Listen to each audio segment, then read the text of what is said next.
Nabalitaan niyo na ba ang sumisikat pero hindi pa nagte-trending na panaderya at nakatikim na ba kayo ng masarap na pandesal at ensaymada? Dito sa Taal, Pulilan, Bulacan, matatagpuan at matitikman nyo yan. Ito ang Chef Sixto Bake Shop. So good day everyone! Kami nga po pala ang Group 3 ng BSIT3C. At nandito nga po pala kami ngayon sa Kaingin, Taal, Pulilan, Bulacan upang interviewin ang may-ari ng isa sa mga matagal ng bakery dito sa Pulilan. Ako si Sixto Isidro, taga Taal, Pulilan, Bulacan. Nagmay-ari ng Chef Sixto Bake Shop. So, good day po, Sir Sixto. So, pwede po ba kayo magbigay ng konting introduction tungkol sa inyong bakery? Simula yung aming bakery noong 2012. Habang ako nagtatrabaho sa Boracay, inopen namin yung bakery sa simula ng mga donut lang prito-prito kasi wala pa kaming oven nun eh. Kumbaga, yung misis ko yung nagtitinda ng donut. Doon kami nagsimula sa donut na 5 pesos pa nun ang bentahan. So, after ilang buwan, bumili na ako ng oven para masimulan na yung bakery. Kahit malayo ako, kahit nasa Boracay ako, tuturo ako siyang kung paano gagawin. So, doon nagsimula yung business namin sa bakery. So, ano po yung mga naging inspiration niyo po para po maitayo yung business? Nung nagsimula akong magtrabaho sa isang bakery sa Maynila, naisip ko na sana pagdating ng panahon magkaroon din ako ng bakery kasi nakikita ko na parang maganda yung business na bake shop. Parang laging everyday may perang dumarating. Next question po. Bakit po bakery ang napili nyo pong itayo kahit na common na po yung gantong business sa Pulilan at sa iba pang lugar? Good question. Kasi napili ko yung bakery dahil dito ako nagsimula. Nung ako ay nag-graduate ng high school, hindi agad ako nakapag-college. So, napasok ako sa Maynila sa isang bakery doon na nag-supply sa mga supermarket, Golden Bakery. Doon simula yung career ko sa pagiging baker. Hanggang sa napunta ako sa hotel. Doon ako na sa pag-bake na tuto ng gusto. Next question po. Yung recipe nyo po ba is inana nyo pa po or kayo po mismo yung nag-create? Yung mga recipe na yan, simula kasi ako, hindi naman ako talaga baker. Nagtagalagay lang ako ng mga mantika sa tray. Hanggang sa may wala isang baker, hanggang sa tinrain ako. Tapos noon, natuto na akong mag-bake. May recipe yung kumpanya na sinusunod namin. So doon mo susundin yung mga recipe. Hanggang sa nung napunta na ako sa hotel, meron din recipe, standard recipe ang hotel. Doon namin binibase lahat ng ginagawa namin. Tapos na lang, choose mo na lang yung the best recipe doon na yun ang gagamitin mo, parang gano'n. So nung araw, mahilig akong kailangan meron kang notebook. Doon mo susulat lahat yung mga recipe. Next question po. Kung madadagdagan pa po kayo ng bagong flavor or recipe sa mga tinapay po, ano po kaya yun para mas pumatok pa po sa tao? Unang-una yung ating bestseller na ensaymada na plain. Balak naming lagyan ng flavor na ube, yema, pandan, saka yung magkaroon din ng na mga brownies na yun na pwedeng ibenta sa bakery. Ano po yung pinaka-challenging na part sa pagtatayo at pagpanis ng bakery?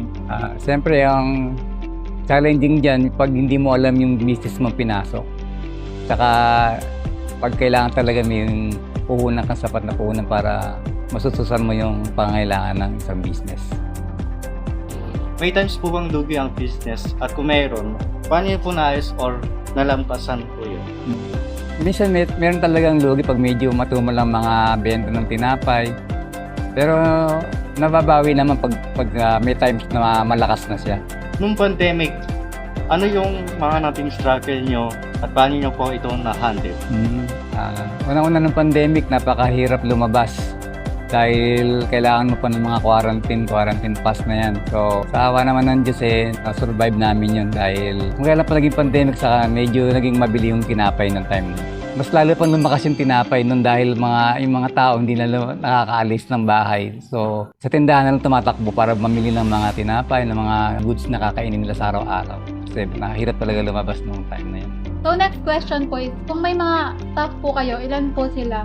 And kung meron po, may mga times po bang nagkakaproblema kayo sa staff or manpower po kapag hindi sila nakakapasok? Paano nyo po inaharap yun? Ay, sa totoo lang, itong Chef Jesus Bake Shop is parang family business lang naman. So, yung mga tumutulong sa akin, mga hindi na iba sa akin, mga pamangkin ko, piyanan ko, asawa ko. So, wala kaming ibang taong katulong dito, kami lang din. Pag hindi naman pumasok yung nakakaya ko naman dahil sa experience ko, and kahit hindi siya pumasok, nakagagampanan ko yun.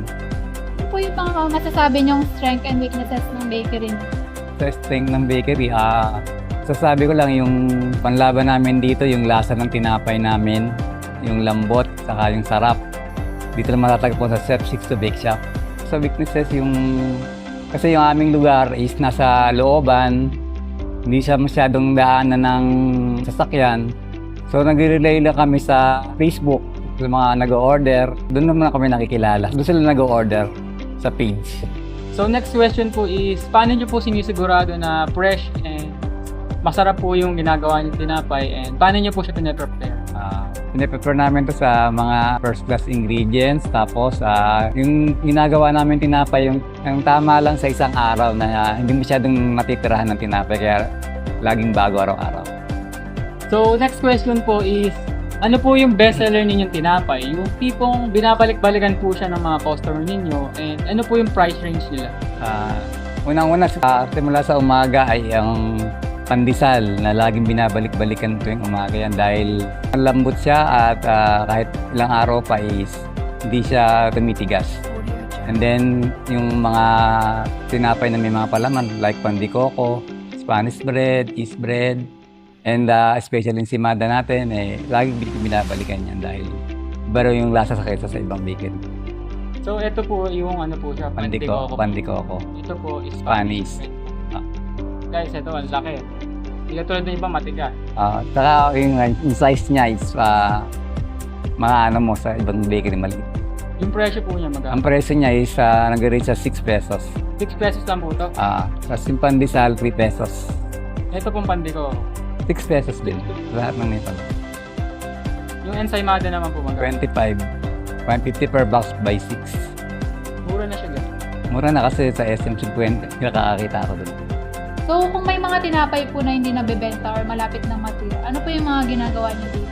Yung mga natitira namin tinapay is one day lang. Hindi namin pinagtatagal doon sa stante kasi marireklamo ka na pangit na yung tinapay. So ang ginagawa namin doon, after one day na hindi na nabili, ginagawa namin itong breadcrumbs or pudding para walang matatapos at masasayang.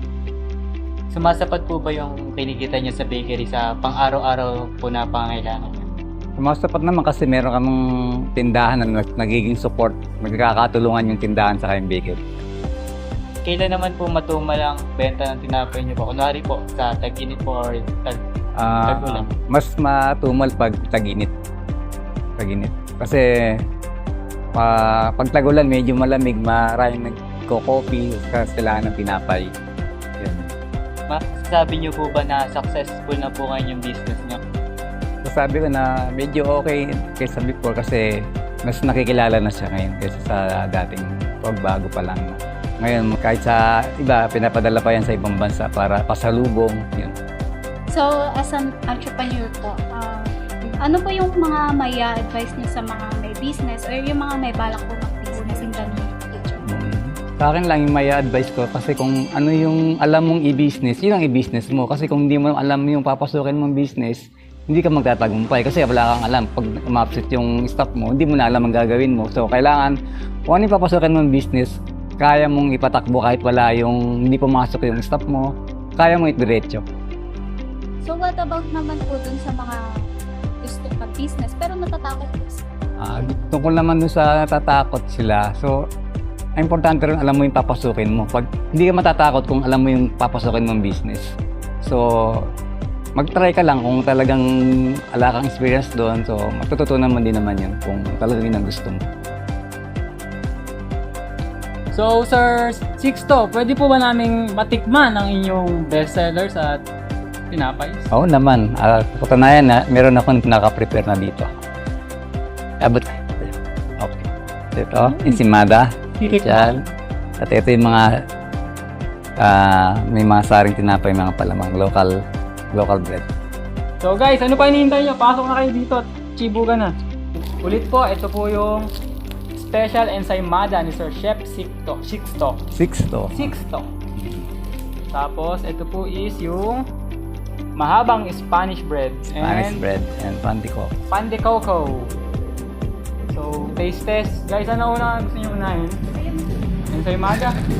For you? For you? Sa kanya ba? FYI po, gumagawa rin po kami ng mga specialty cake. Yan. Specialized na mga wedding, birthday, saka yung mga giveaway sa mga binyagan, kasal, saka yung mga money cake na yan, gumagawa rin kami yan. Subo na. So, ito guys ha. Makikita nyo kung gaano siya kalambot. Wow! Hindi po siya katulad nung sa amin na bakery. Yung kulay dilaw po yung tinapay niya. Matigas. So alam niyo po ba kung ano pinagkaiba ng dilaw na... Kasi yung dilaw na yun, may halo siyang harina.